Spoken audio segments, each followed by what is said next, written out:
មជ្ឈមណ្ឌលហត្ថការរបស់ HR Cambodia HR Cambodia Training and Development Center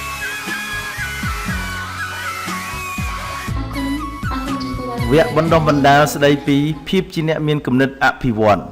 វគ្គសិក្សានេះសិក្សាអំពីគំនិតនិងការគិតវិធីសាស្ត្រនៃការប្រើប្រាស់គំនិតរួមមានការស្វែងយល់ប្រភេទនៃគំនិតប្រសិទ្ធភាពនៃការគិតការប្រើប្រាស់គំនិតឲ្យអស់លទ្ធភាព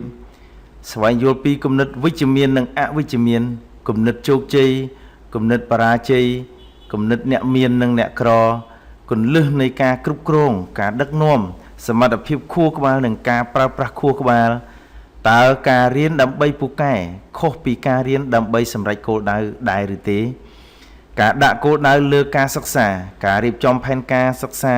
ការរៀបចំកាលវិភាគគ្រប់គ្រងការសិក្សាគន្លឹះនៃការរៀនឆាប់ចេះឆាប់ចាំនិងងាយយល់វិធីសាស្ត្របច្ចេកទេសនៃការរៀនសូត្រដ៏ត្រឹមត្រូវនិងដ៏ឆ្លៀសវៃដំណោះស្រាយបញ្ហានានាលើការសិក្សាការឲ្យតម្លៃការគ្រប់គ្រងនិងការយកឈ្នះខ្លួនឯងការរំដោះគុណវិបត្តិនិងបង្កើនគុណសម្បត្តិការកំណត់គោលដៅការធ្វើដំណើរទៅរកគោលដៅនៃជីវិតរបៀបបង្កើតជំនឿនិងក្តីសង្ឃឹមមនុស្សនឹងភាពជោគជ័យក្នុងការងារមនុស្សនឹងភាពជោគជ័យក្នុងមុខរបរការដកខ្លួនពីភាពក្រីក្រនិងពីការលួចខ្លួនឯងការលុបបំបាត់ភាពភ័យខ្លាចគន្លឹះនៃការគ្រប់គ្រងអារម្មណ៍និងការប្រើប្រាស់អារម្មណ៍គន្លឹះនៃការទូន្មានរៀបចំផែនទីអនាគតកូនដែលតាមដំណាក់កាលនីមួយៗនៃអាយុគន្លឹះនៃការដោះស្រាយបញ្ហានានាក្នុងគ្រួសារនិងសង្គមរបៀបនៃការប្រើប្រាស់ស្នៀតឥទ្ធិពលអំណាចនិងបារមីរបស់មនុស្សរូបមន្តនៃការវិតម្លៃដៃគូដើម្បីជ្រើសរើសដៃគូ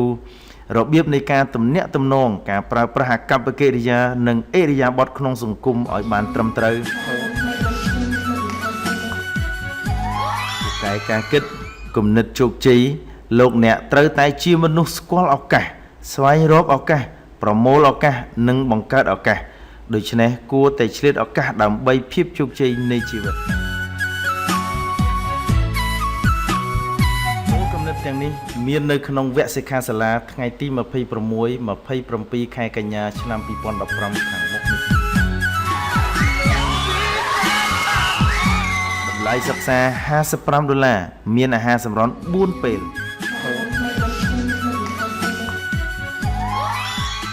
ទីតាំងសិក្សានិងកាលបរិច្ឆេទចូលរៀនចុះឈ្មោះរៀងរាល់ថ្ងៃសិក្សានៅថ្ងៃសៅរ៍និងថ្ងៃអាទិត្យទី26និង27ខែកញ្ញាឆ្នាំ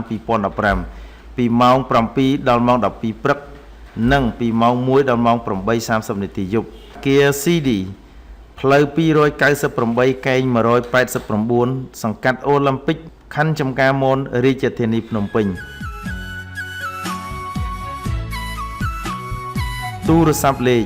017 6788900 បន្ទាប់ពីចប់ការសិក្សាមានផ្ដល់ជូនវិញ្ញាបនបត្រសិក្សាដែលចេញដោយសាកលវិទ្យាល័យធនធានមនុស្សឧទ្ទេសនាមដោយបណ្ឌិតឯកមនោសែនសាកលវិទ្យាធិការនៃសាកលវិទ្យាល័យធនធានមនុស្សហៅលោកគ្រូមនោវាគ្មិនដោះស្រាយវិបត្តិស្នេហានិងគ្រួសារ